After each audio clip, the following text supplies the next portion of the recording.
Joining us today for a guest conversation is Samantha. Samantha is the founder of Samantha in Secondary, a resource hub for secondary ELA teachers and media specialists. Since 2012, she's been dedicated to helping educators save time and spark a love of reading in their classrooms through engaging, standards-aligned materials. A former classroom teacher herself, Samantha brings over a decade of experience into every resource she creates. She's also the host of the Creating Joyful Readers podcast, where she shares practical tips, literacy strategies, and book recommendations to help educators foster lifelong readers. Today, we'll talk about not having all your eggs in the TPT dashboard basket and how following the data can help us decide what to lean into and what to lean away from. You're listening to Your Win-Win Teacher Business, a podcast for teacher authors who want to make a big impact in the world for teachers and students and have fun doing it. I'm your host, Janice Cook, here with a pep talk to start your week off strong. Some seasons of running a business feel hard and sticky, but it shouldn't feel like that all the time. Let's make your business a win-win together. Welcome to the podcast, Samantha. Thank you, Janice. I'm so glad to be here. I am excited to talk teacher business today and dig into your story, but I'd love to go all the way back to the beginning. Why the heck did you get into the world of teacher business? You know, it's a funny story. I, like most other TPTers, started in 2012. I saw Deanna jump on TV. Again, most like other TPTers, we seem to all have the same story. We saw Deanna jump on TV and went, you know what? I can do that. I was teaching social studies at the time, and I had to write all of my own curriculum anyway. So I just started posting things sort of randomly, and I didn't really take it seriously. I'd make a few dollars here, a few dollars there. And then later in 2019, I had my daughter, and I had this just biological urge to want to stay home with her. I just very much wanted to be home with my kid. And in order to make that happen, I needed to have another stream of income. So I took the Shelley Reese course. I really leaned into it. I had a really good friend. Her name is Ashley, and she's a TPT seller. And she kind of gave me some advice and some guidance as to, where to go, what to do, how to get started.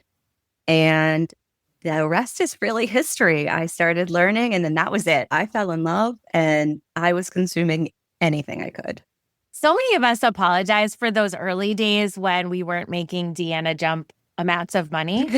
But I think that moment is so special to me when you go from just being boxed into your W-2 salary that the district already determined and realizing that you actually could have some other options on the menu. So even if it's just the first dollar you make doing something outside of that structure, I think that moment is so empowering because it's not the path we were told about in college.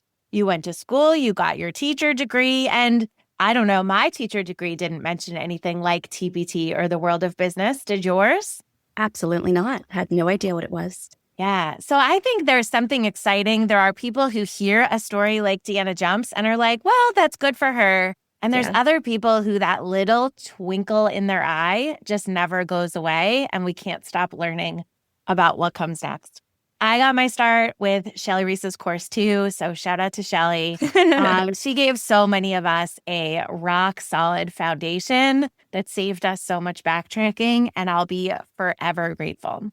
Absolutely. I was so scared to just spend that first, to make that first investment into the course because, at the time, $300 is a lot of money. I really didn't want to put out $300 to take that course, but man, that course has paid in dividends over the years. I can't imagine how much backtracking I would have done. You just don't know what you don't know at the beginning. And $300 later, you knew a lot more. Yes. And she's just such a great teacher, so detailed and specific. And I don't think the course exists anymore. You can't buy it new if you don't already have access to it. Yeah. So yeah, I think it's a great way to get started, to find a course, to find somebody who can teach you, because so many people already know how to, work the system. And why spend all of your time learning when you could have this opportunity to be able to learn from somebody else who's already been there? Right. You can spend your time creating resources that can help teachers in the classroom and get to that transformation a lot faster if you get a strong foundation at the beginning. I totally agree.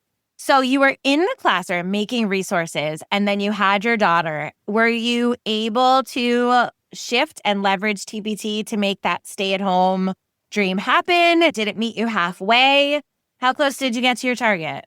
Yeah. So in Maryland, teachers are actually paid really well. I am not yet to what my teaching salary was, but I am home full time. So I make enough to where I was able to make it happen to make my schedule much more flexible.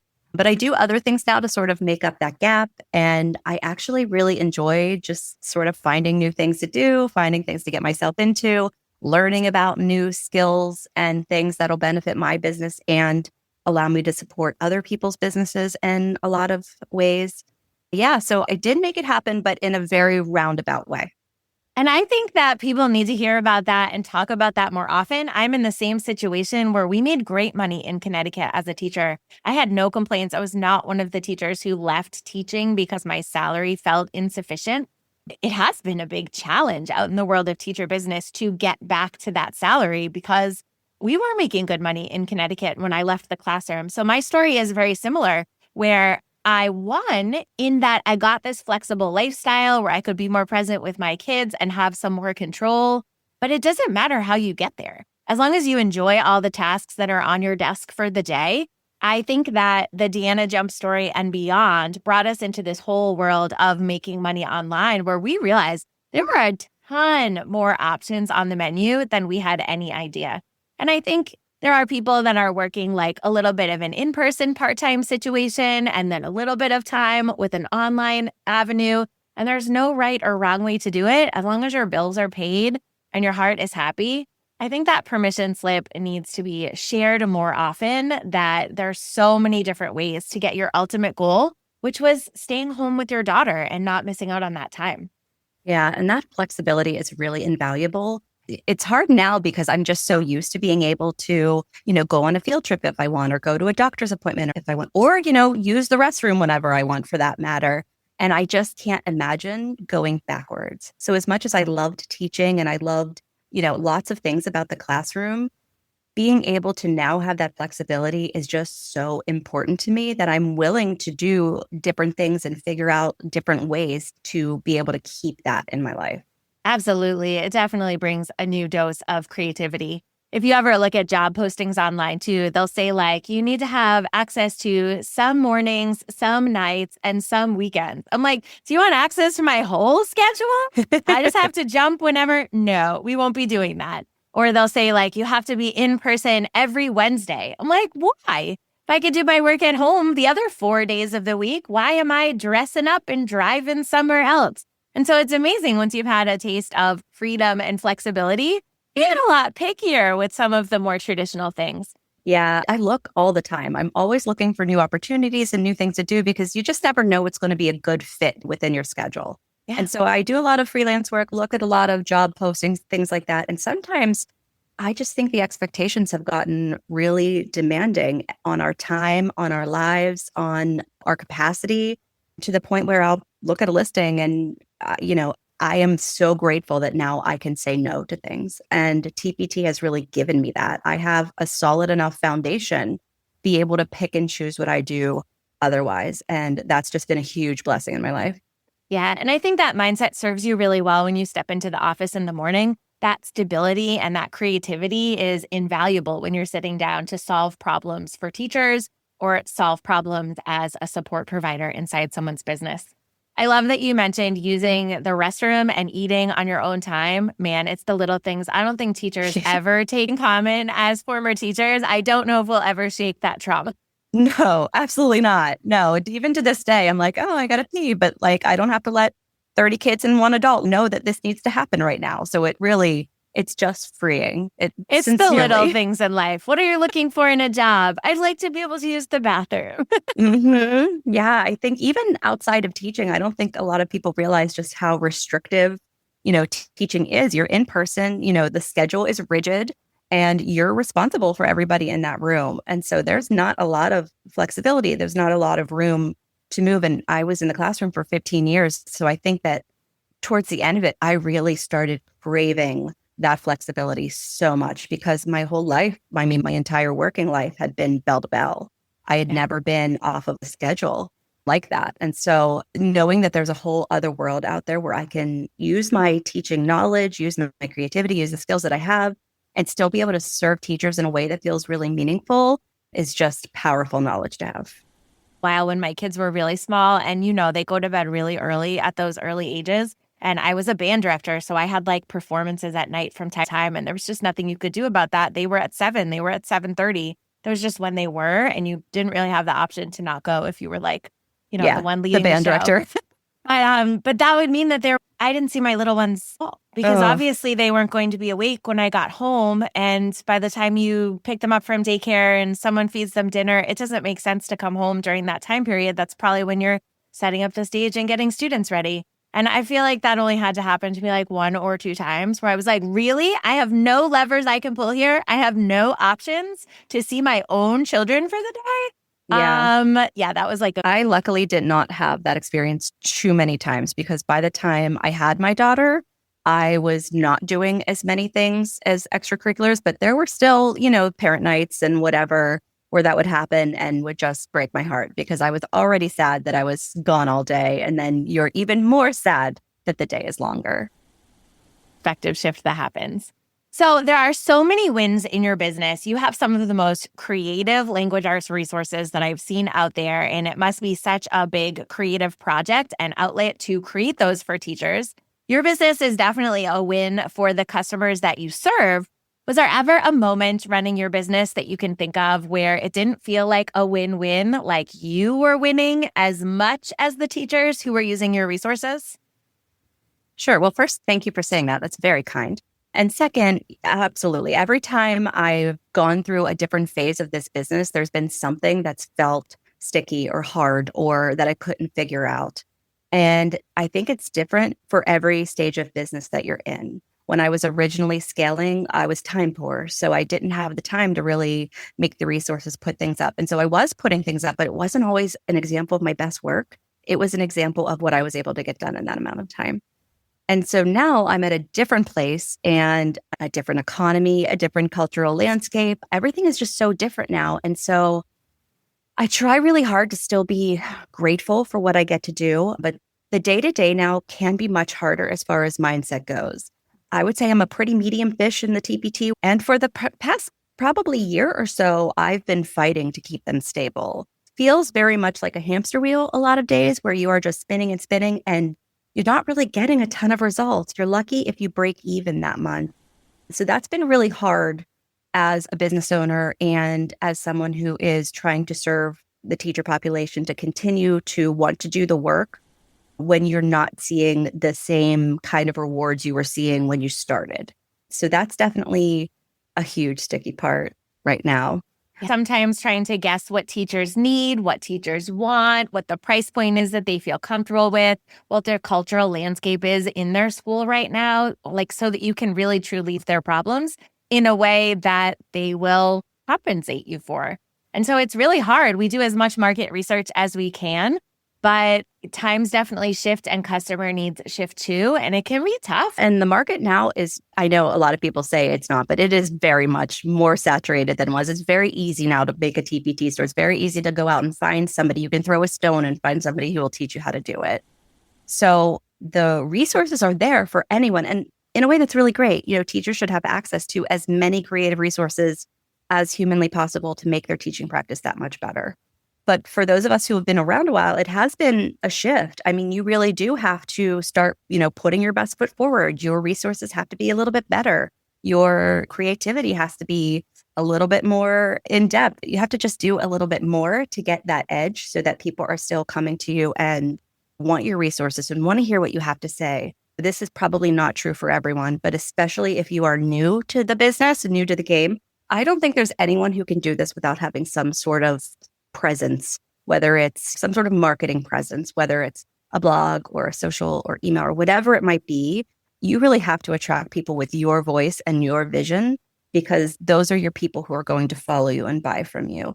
Those are the people who are going to want to hear what you have to say and want your resources to help them in the classroom. The days of the TPT post and go and just making money because you just threw something up there is really not a thing anymore.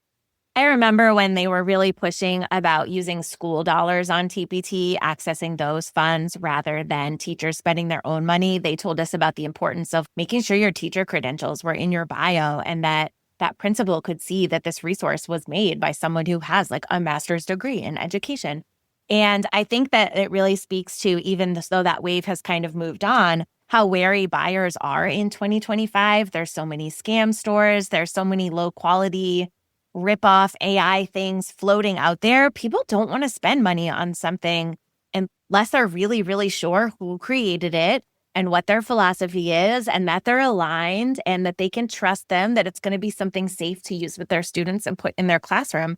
And I don't blame them for being more cautious how to spend their money. But I like how you talked about like a solution to that. We can't skip building our brand. We can't skip showing our face.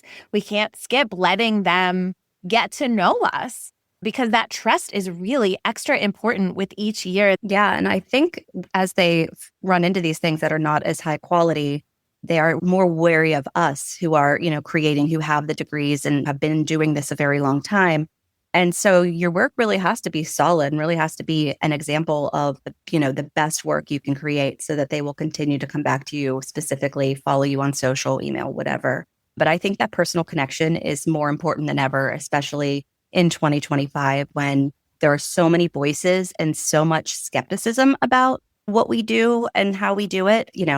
Schools are blocking TPT, and there can be some stigma around using TPT because teachers should do everything themselves. I mean, how dare you spend some money and get a unit plan to help you in your day-to-day and make your life easier, Yeah, that was a big shock to me when I was a teacher.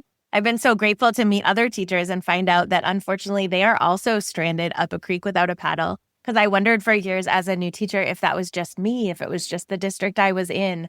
And I always think of that at back to school time with my children and their own teachers. I'm like, I wonder if this classroom they just got dropped in, like, I wonder if their teacher has anything. I wonder if they have a math curriculum. I wonder if they have access to literally anything. Yeah, my first school had nothing. It had no curriculum. It had no technology. I mean, we were fighting over paper. That's how destitute this poor school was. I was in the inner city in Philadelphia. And so I've been on both sides of the spectrum. I've been at a school that did not have a lot of money, and I've been at a school that did.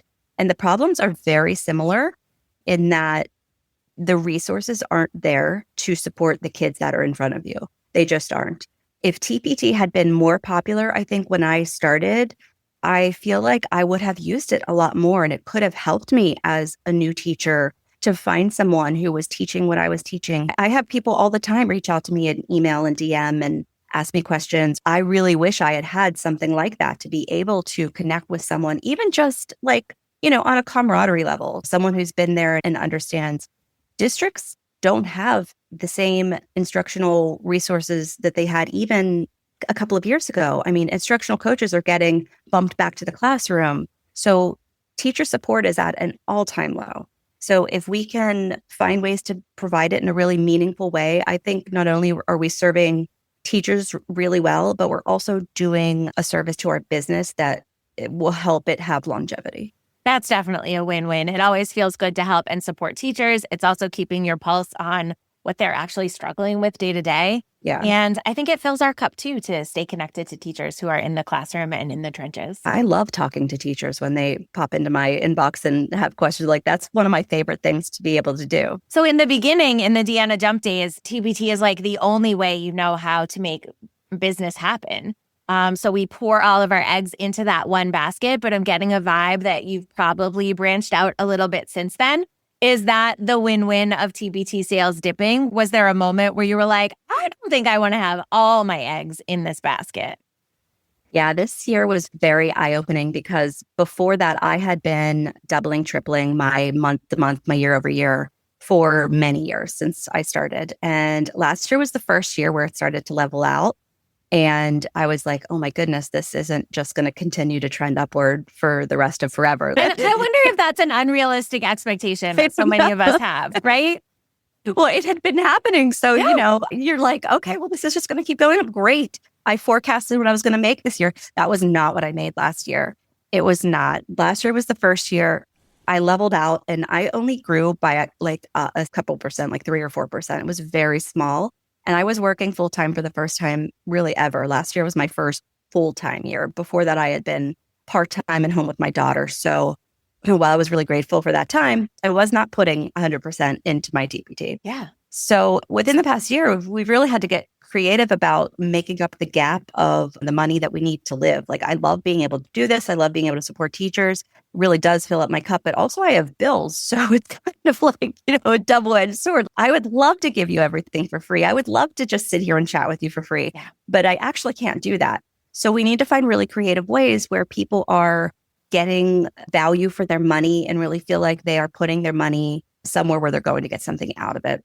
I've done a couple of things. Some of these things are pretty popular across the TPT board, but I've just kind of started putting my own spin on things. We started doing some bundle sales in the secondary ELA niche, which have been pretty popular because people love a whole bunch of resources for a little bit of money. So that's been a pretty popular thing. And then I'm going to do my first summit this summer, which I've never done. So it's a whole new experience for me. But I feel like I have a little bit of a different angle because I'm so book oriented. And so my content isn't necessarily just secondary ELA. I'm talking to authors, I'm talking to other people who are in the book industry who can kind of give some guidance for teachers, not just curriculum wise, but, also, what books should you be bringing into your library? Why is reading important? And that's been a really big guiding question for my work, is just to help teachers relay that message. Why is reading important and why should we be doing it? And so I've been kind of taking all of those buckets that I'm currently working in, and I've branched out even more than that. I am making some KDP resources right now for some workbooks on Amazon kind of a thing. I actually run a book fair in person, which is fairly large and a lot of time and effort, but I love doing it. So it sort of marries a lot of things that I love to do. I do freelance writing, but then I also do fiction writing. So there's a lot of stuff going on here all day, every day. We don't know what we like until we try it. And we don't know what's consistent revenue unless we go for it. You can only forecast so far. So I think you're incredibly brave in all the best ways. The summit is so exciting to me because as a busy teacher, they want to keep track of every author and every new title and every book. But man, you talked about being time poor as a TPT seller. Time poor as a teacher is like a whole different thing. And so you curating those authors and helping them access them is incredible. But it's also a win-win for the authors. Of course, they want to get tapped into the teachers that they serve and that they write for, and the teachers who are connecting students and readers with their books. What a cool opportunity for both parties. And I think that's part of the magic of a summit. You're like, everyone can win here, and I have just enough margin to pull this together and be the facilitator of a win-win. I think that's a super smart adventure. I really hope it goes well. We already have a bunch of presenters. We have 2 keynotes and 16 presenters. So we have a lot. Hopefully we'll get all 16 through the process and onto the page. And then I have a lineup of authors who are going to give book talks that, are for teachers, but can also be used in the classroom. So you can actually use them to show kids about the books too. That's kind of the multi-use part of the author talks that I'm hoping work out. And we're going to do a bunch of fun stuff, partnering with publishers to do giveaways and all kinds. And yeah, it absolutely is a win-win. And it's really marrying things that I like to do both in my business life and in my personal life. And so I've been able to make that connection, which I think is really fulfilling for me because I get to take something that I'm so passionate about and be able to work with it. Yeah, I think that's so smart. And certainly we're grateful for the TPT deals that are consistent and roll in month after month after month. Yes. But I think there's a bit of square peg in a round hole situation when people are trying to make that algorithm print a specific amount of money each and every month. I think having too many eggs in that basket is when it starts to feel really scary because you're one, wind gust of an algorithm change away from things feeling really, really rocky, and spreading things out just a little bit more evenly, I think helps us weather the storm in an exciting way.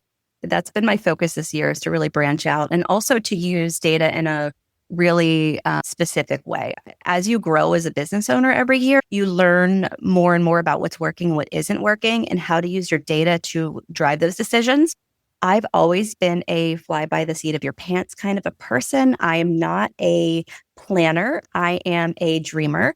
And that's just my personality. I'm not a super organized human being. So I try to find ways that I can learn and use this information in order to make decisions for my business that are smart and healthy and will help me grow and stabilize. And so there were things that I was doing in the past year or two that just weren't working, that I had to put on pause. Some of them I loved, and it broke my heart to put on pause, but it just is what it is right now. That's what the data is saying to do. And even things I don't like doing, like for instance, Pinterest still drives traffic. At least in my numbers, Pinterest is still driving the traffic. And so did I have to lean into that and figure out, how to do all of that? Yes, I did. I don't like Pinterest. I don't want to do it. And yet here we are. I have some heavy hitting blog posts that got written really, really well a long, long time ago. And every time I log in, they're at the top. And I'm like, all right, we got to keep doing this. It's the same thing. And you're like, here we go. Feed the monster. Here's another blog post because it works. Yeah, no, it sure does. And do I want to research the keywords for those? No, that is boring, tedious work that I don't enjoy doing. But I found in the past couple of years that I'm pretty good at it. And so not only do I do it for myself, but I've done it for a lot of other TPTers as well. And so that's kind of given me a side stream of income that's, floated me a lot of months, especially, we all know in the summer, the TPCT sales, they dwindle quite a bit. And so you got to make up a little bit of a gap, especially when you're, full-time. You just figure out what you're good at, figure out what the data says to do, and try to lean into that as hard as possible. I think that's what makes you such a smart business owner, though, is that you're willing to look at the data. It always tells us the truth. It's not always the truth we want to hear. But I think so many people do run off vibes and just knock it up to being a creative person. But the data is there, and we don't often look at it quite often enough. And I don't mean staring at the dashboard every morning and let it dictate your mood for the day. There's so much data available to us, and there's so many breadcrumbs that our customers are leaving about what they're loving and hoping you do more of, and what they really couldn't care less of, in which case you have to notice that too, so you don't spin your wheels making things that nobody even asked you to make. Yeah, and it's interesting the amount of data you can get from various places and compare, contrast. There is so much data. There's your blog data, your dash data, whatever you're using, it's all there. And a lot of my favorite things are the creative marketing things, the social media, the long form content, those kinds of things are my favorite.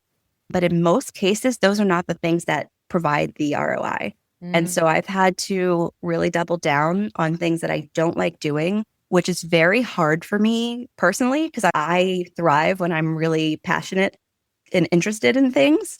And so I've had to learn how to manage my schedule in a way that allows me time to do those things I don't want to do, but also balancing with things I do want to do. And the other thing I would say is you need to find yourself a buddy. This is a very lonely game.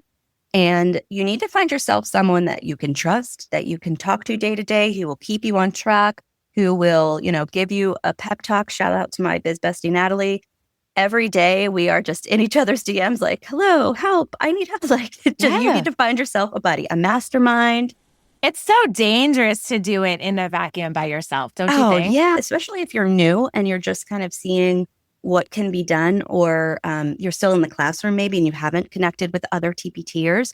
Go to events, go to the conference, meet other people. I think that not only will you learn a lot, but you'll form connections with people that you might not have otherwise, because not a lot of people understand what this specific business is like. And when you can connect with people who do understand, it's just so invaluable.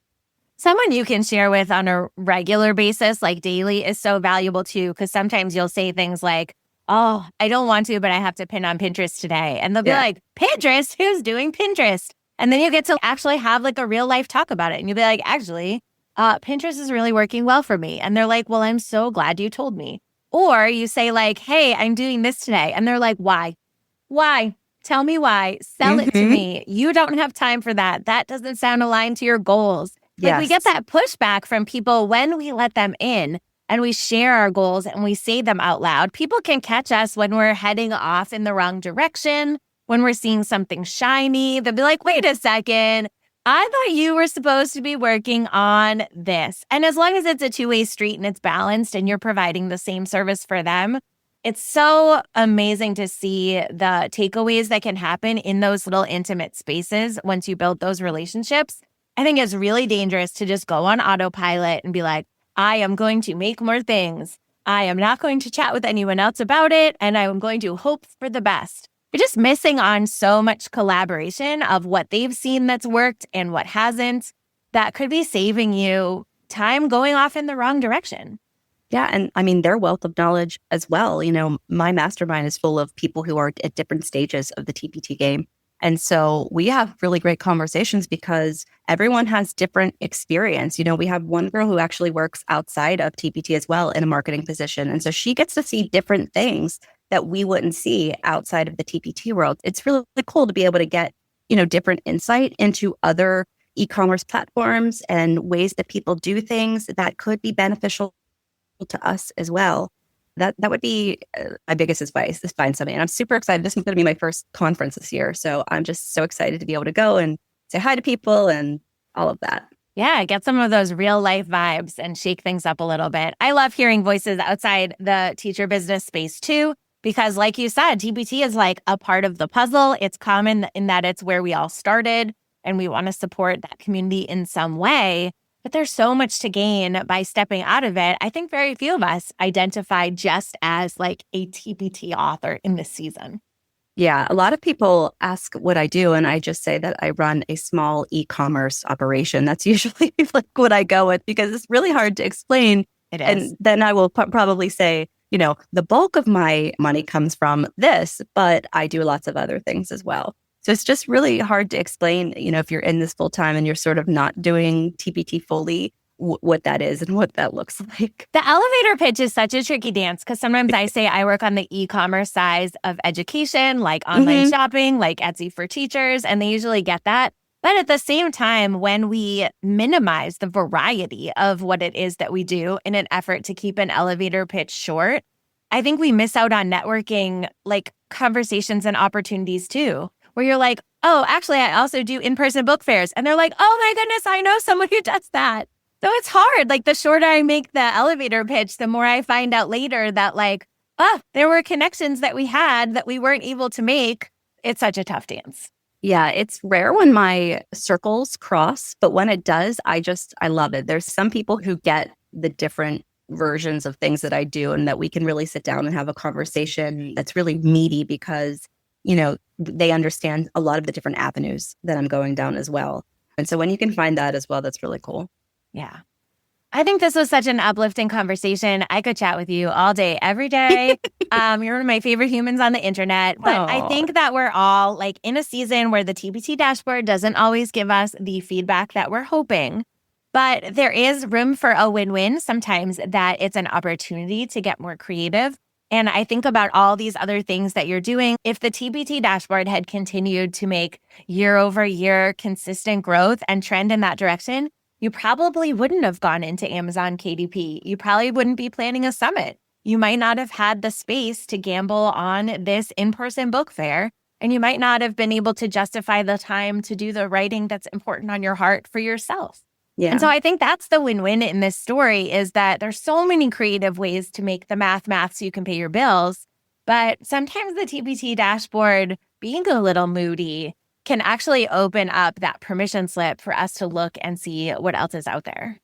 Yeah, and I say this a lot of time to so many TPTers. I do think that the people who are going to make it through this TPT wave are the ones who have found other ways to stabilize their income that are not just TPT. Because I don't think that TPT is going anywhere. Some people are really doom and gloom about TPT. And I don't think it's TPT. I think we have a world that is really struggling right now with a lot of things. The economy is not great. People are afraid to spend money.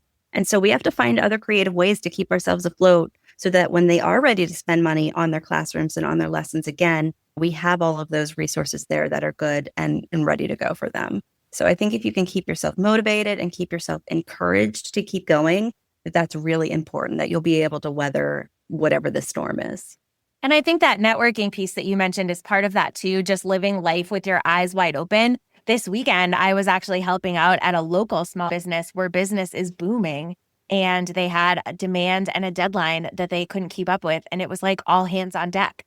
And so it's a good reminder to me to look around. It's not every business like doom and gloom in the economy. it's not every industry that's impacted right now, right? There are places that are in the opposite spectrum that are booming. And I think we just have to like open up our eyes to those and be like, okay, if this solution right now isn't as in demand as it once was, what is it that people need? And we just have to get a little bit more curious and a little bit more creative. But there are still many problems out there that people need solved. We just have to live life with our eyes wide open a little bit and see what is going well and what is in demand. Yes, I totally agree with that. This was such a good conversation. Thank you so much for having coffee with me today. Thanks for having me. If people want to connect with you, because I know that they will, where is the best way that they can catch up with you after our chat today? Sure. I'm most active on Instagram at Samantha in Secondary, or you can find my website at samanthainsecondary.com. Amazing. I will make sure all of that information gets in the show notes, and I hope you have a great day. Thank you, you too. Thanks for making this podcast a part of your day.